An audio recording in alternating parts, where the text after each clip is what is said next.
प्रिय दर्शकों, आपका स्वागत है हमारे YouTube चैनल विज्ञान बाय अनुराग में। इस चैनल के माध्यम से आप लोग जान पाएंगे विज्ञान की बेहतरीन गतिविधियां, शिक्षा से जुड़े हुए मुद्दे और कंपटीशन से जुड़े हुए ज्ञान।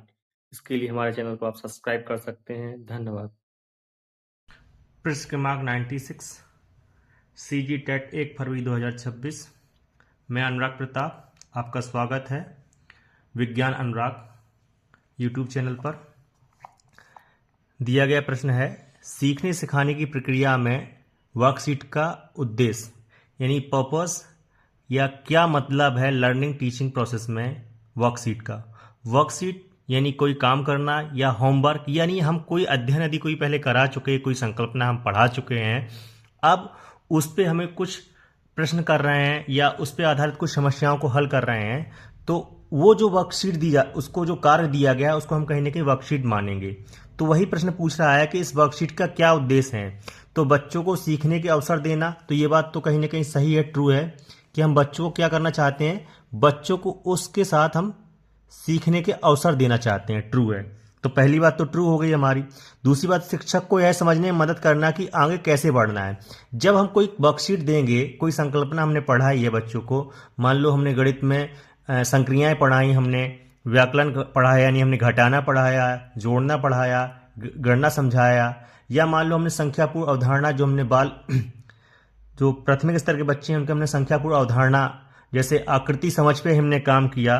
तो हमने देखा कि अब हमने कुछ आकृतियां दे दी, उनमें से छांटना है किस प्रकार की आकृतियां हैं जिनमें 3 भुजाएं हैं, यानी त्रिभुज प्रकार की बच्चा एक तरह से छांट सकता है। 4 भुजाएं यानी 4 भुजाओं की आकृति एक समय छांट सकता है। ऐसी आकृतियां जिनमें कहीं ना कहीं जो है भुजा ना होके कर्व यानी कर्व वाली वस्तुएं हैं, तो वो कर्व वाली वस्तुएं अलग छांट पा रहा होगा। तो ये कहीं ना कहीं हमें समझने में मदद करेगा। यदि बच्चा किसी संकल्पना के साथ पूर्ण रूप से सटीक नहीं समझ बैठा पा रहा है, उसका स्कीमा सही नहीं बन पा रहा है, तो कहीं ना कहीं वो गलती करेगा। तो ये कहीं ना कहीं हमें आकलन करने में भी मदद करती है। तो शिक्षक को यह समझने में मदद करना कि कैसे आगे बढ़ा जाए। यदि बच्चे में कोई प्रॉब्लम है, उस चीज़ को नहीं समझ पा रहा है, तो हम उसके लिए कहीं ना कहीं उपचारात्मक शिक्षण यानी रेमेडियल शिक्षा का काम करेंगे। तो ये बात भी कहीं ना कहीं ट्रू हो जाती है, सत्य हो जाती है। अब बच्चे द्वारा पहले से किए गए कार्य की पुनरावृत्ति करना, तो भैया जब बच्चा पहले वर्कशीट कर चुका, वर्कशीट हम जब भी कर चुके हैं, जब मैंने उससे काम कर चुका, तो पुनरावृत्ति तो नहीं होगी, पुनरावृत्ति नहीं होगी। यानी एल जो ऑप्शन होगा वो हम इसमें चूज करेंगे कहाँ कहाँ होगा। जिनमें एल ऑप्शन होगा वो हम उसको, वो ऑप्शन हमारे सही नहीं होंगे। तो देखिए एलिमिनेशन मेथड से ए और डी हमारा एलिमिनेट हो गया। अब बचा हमारा कौन कौन से, सॉरी ए और सी एलिमिनेट हो गया। अब हमारा बचा बी और डी। तो बी और डी में हम देखते हैं कि जे तो हमारा सही है, तो जे भी सही है, के हमारा सही है, के भी सही है। अब एम के बारे में और देखते हैं कि एम सही है कि नहीं है, यानी अब हमें एम को भी समझना पड़ेगा। तो एम में क्या कहा गया है, एम में कहा गया है कि बच्चों को सोचने और अवधारणाओं के साथ सक्रिय रूप से जुड़ने के लिए प्रेरित करना।